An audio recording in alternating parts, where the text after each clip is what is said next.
नमस्कार दोस्तों, SBI security के साप्ताहिक पॉडकास्ट में आपका हार्दिक स्वागत है। आज हम बात करेंगे इस पूरे सप्ताह के ऐसे कौन से इवेंट्स थे, ऐसी कौन सी कंपनियां हैं जो फोकस में रही हैं। तो आपको हम एक पूरे सप्ताह का एक लेखा जोखा यहाँ पे बताएंगे और अगले सप्ताह के लिए क्या लग रहा है मार्केट और कौन से ऐसे इवेंट्स हैं जो फोकस में रहेंगे, उसके बारे में हम चर्चा करेंगे। तो दोस्तों, कई हफ्तों के बाद में हम देख रहे हैं कि ये सप्ताह काफ़ी जो है वोलेटाइल रहा, काफ़ी अप्स एंड डाउन देखने को मिला और फाइनली हमारा जो फ्रंट लाइन इंडाइसेस है, निफ्टी और सेंसेक्स दोनों इंडाइसेस लगभग 1.5% जो है नीचे बंद हुए हैं। और ब्रॉडर मार्केट जो मिड एंड स्मॉल कैप का है वहाँ भी गिरावट हमें दर्ज की, लगभग 1% 1.5% के आसपास। तो अक्रॉस द बोर्ड हमने इस सप्ताह में जो है सेलिंग देखी। अगर मैं बात करूँ कि रीजंस क्या थे दोस्तों, तो यहाँ पे सबसे बड़ा रीजन जो था गिरावट का, वो था जो विश्व के बाज़ारों से जो हमें संकेत मिले वो अच्छे नहीं थे मार्केट के लिए। सबसे पहली बात तो आपको याद होगा कि एक सप्ताह पहले जब यूएस फेड की बैठक हुई, वहाँ पे ब्याज दरों में कोई बदलाव नहीं किया गया।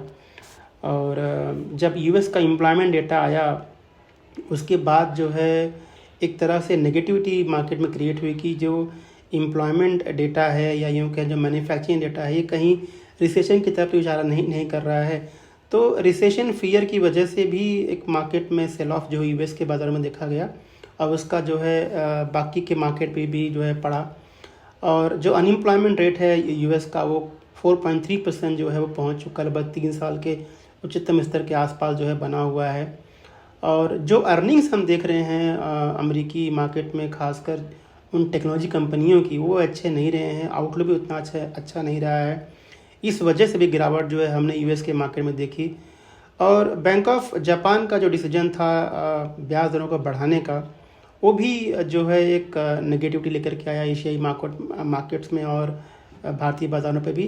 तो एक ऐसे कुछ इवेंट्स थे जो है जो कि खासकर सोमवार के दिन जो हमने गिरावट देखी, वो ज़्यादातर जो है इसकी जो वजह रही है वो है ख़राब संकेत विश्व के बाज़ारों से। हालांकि बैंक ऑफ जापान के गवर्नर ने जो कमेंट दिया कि भविष्य में शायद इंटरेस्ट रेट में बदलाव नहीं होंगे अगर फाइनेंशियल मार्केट अनस्टेबल रहा, तो थोड़ा सा वहाँ पर रिलीफ देखने को मिला। और जो यूएस का वीकली जॉबलेस क्लेम आया गुरुवार के दिन, वो थोड़ा सा जो है मार्केट के अनुमान से जो है थोड़ा सा कम आया। तो कहीं ना कहीं जो रिसेशन का जो फियर था थोड़ा वहाँ पे सबसाइड हुआ। उसके वजह से हमने एक यूएस मार्केट में बृहस्पतिवार यानी गुरुवार के दिन में जो रिकवरी देखी, उसकी वजह से कुछ हद तक मार्केट जो संभलने में कामयाब रहा। उसके अलावा इस सप्ताह में आरबीआई का जो मॉनेटरी पॉलिसी की जो बैठक थी, उसका भी जो है रिजल्ट आया। और यहाँ पे आरबीआई ने अपने ब्याज दरों में कोई बदलाव नहीं किया है और जो विड्रॉवल ऑफ अकोमोडेशन का स्टैंस है उन्होंने मेंटेन रखा है। यानी कि आरबीआई अभी भी कह रही है कि लिक्विडिटी मार्केट में है, अगर ज़रूरत पड़ी तो इन्फ्लेशन को देखते हुए उसको विड्रॉवल जो है वो मेंटेन रखेंगे। बात करें अगर एफआईआई और डीआई की, तो यहाँ पे एफआईआई ने इस सप्ताह में 21,982 करोड़ रुपए की सेलिंग की, जबकि डीआई ने 16,892 करोड़ रुपए की बाइंग की है। तो दोस्तों, ये था एक पूरा लेखा जोखा इस सप्ताह का। अगर बात करें सेक्टोरली क्या परफॉर्मेंसेस थे, तो यहाँ पे जो डिफेंसिव सेक्टर था जैसे एफएमसीजी और हेल्थ केयर, केवल यही 2 इंडेक्स थे जो ग्रीन में बंद हुए हैं। यहाँ पे बढ़त लगभग 0.25% की रही है। बाकी के सारे जो हाई ग्रोथ इंडाइसेस जैसे हेल्थ केयर, जैसे ऑटो है, कैपिटल गुड्स है, रियलिटी है, ऑयल एंड गैस है, बैंकिंग सेक्टर है, आईटी है, बीएसई पावर है, मेटल है, कंज्यूमर ड्यूरेबल है, पीएसयू बैंक्स हैं या पीएसयू कंपनियां हैं, इन सभी इंडाइसेस में जो है गिरावट इस सप्ताह में दर्ज की गई, लगभग 1.25% से 0.3% के बीच में।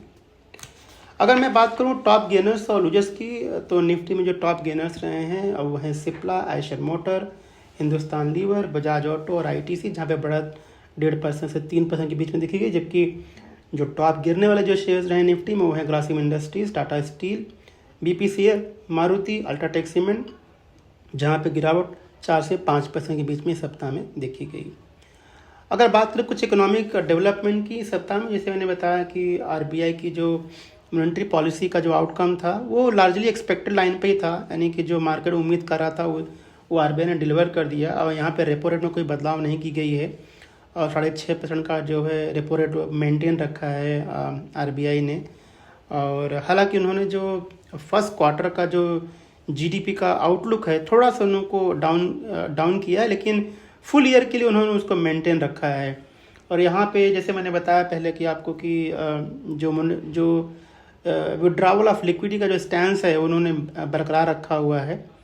तो यहाँ पे ऐसा कुछ सरप्राइज़ नहीं था, हालांकि मार्केट को लगा कि जो टोन है आरबीआई का थोड़ा सा जो है हॉकिश लगा, तो उस वजह से भी थोड़ा सी हमने गिरावट देखी, खासकर बैंकिंग सेक्टर के अंदर।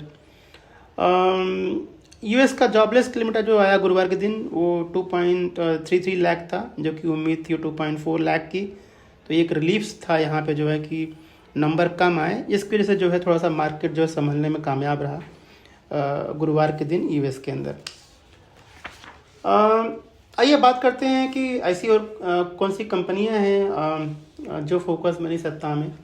तो यहाँ बात करें पहले गोदरेज कंज्यूमर प्रोडक्ट की, तो यहाँ पे कंपनी के बोर्ड ने अप्रूवल दिया है कि वो पेट केयर बिजनेस में जो है इंटर करने वाले हैं, और यहाँ पे 500 करोड़ रुपए का जो है इन्वेस्टमेंट कंपनी करेगी अगले 5 सालों में। तो ये कंपनी के लॉन्ग टर्म में पॉजिटिव है।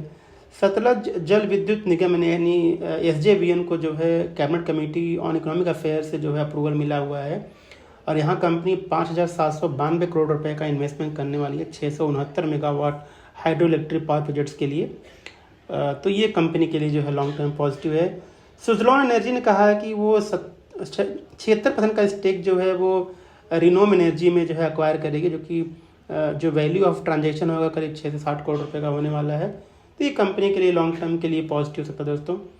और NTPC यहाँ इस सप्ताह में फोकस में था। यहाँ पे कंपनी ने कहा कि जो उनका 60 मेगावाट का जो सोलार फोटोवोल्टिक पैनल प्रोजेक्ट है गुजरात में, वो उसको उन्होंने कमर्शियली जो है ऑपरेशन का स्टार्ट कर दिया है। तो ये कुछ चुनिंदा कंपनियां हैं जो इस सप्ताह में फोकस में रही हैं। बाकी बहुत सारे न्यूज़ हैं दोस्तों, हमने बाकी के भी न्यूज़ हमने कवर किए हैं हमारे प्रीवियस पॉडकास्ट में। तो अगर आप SBI सिक्योरिटी के पेज को सब्सक्राइब करेंगे तो हमारे प्रीवियस यानी जो हमने इस सप्ताह में पॉडकास्ट रिकॉर्ड किए हैं उसका भी आपको लिंक वहाँ मिल जाएगा, आप उसको चाहे तो सुन सकते हैं। और बाकी और जो हमने कवर नहीं किया इस पॉडकास्ट में आप उसको वहाँ पे सुन सकते हैं। आइए बात करते हैं और भी उसी कौन सी कंपनी जिनको ऑर्डर्स मिले हैं सप्ताह में। तो यहाँ पे GTND को जो है 305 करोड़ रुपये का ऑर्डर मिला हुआ है पावर ग्रिड कॉर्पोरेशन से। ये कंपनी की लॉन्ग टर्म पॉजिटिव है। NBC से आपको याद हो दोस्तों, आज के सेशन में कंपनी के करीब 9% ऊपर था, और यहाँ कंपनी को जो है 15,000 करोड़ रुपये दोस्तों एक ऑर्डर मिला हुआ है। तो ये कंपनी के लिए जो है वो पॉजिटिव है लॉन्ग टर्म में। आइनॉक्स विंड को 201 मेगावाट का जो है ऑर्डर मिला हुआ है। पावर मैग प्रोजेक्ट को 111 करोड़ रुपये का ऑर्डर मिला हुआ है, तो ये कंपनी के लिए पॉजिटिव है। MTR टेक्नोलॉजी को 140 करोड़ रुपये का ऑर्डर मिला हुआ है, और गोल्डन इंटरनेशनल को जो है 50 करोड़ रुपये का ऑर्डर मिला हुआ है। तो ये कुछ कंपनियां हैं जो इस सप्ताह में जो है ऑर्डर के लिए जो है वो फोकस में हैं दोस्तों। अगर मैं बात करूं अगले सप्ताह की, तो जैसे रिजल्ट सीजन अभी जारी है, तो जैसे रिजल्ट्स अब क्योंकि हम अंतिम लेग में हम इंटर कर रहे हैं रिजल्ट को लेकर के, तो ज़्यादातर जो स्मॉल और मिड कैप कंपनियां हैं वो रिजल्ट्स जो है डिक्लेयर करेंगी। तो रिजल्ट पे फोकस जो है वो बना रहेगा।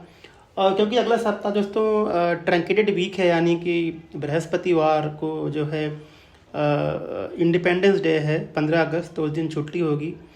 और US से जो है US का इन्फ्लेशन, रिटेल सेल्स, ये 2 डेटा वहाँ पे आएंगे। उसके अलावा वीकली जॉबलेस क्लेम डेटा भी आएगा। तो डेटा कैसे निकल के आता है और मार्केट को उसको कैसे लेता है, ये भी काफ़ी हद तक जो है मार्केट को इन्फ्लुएंस करेगा।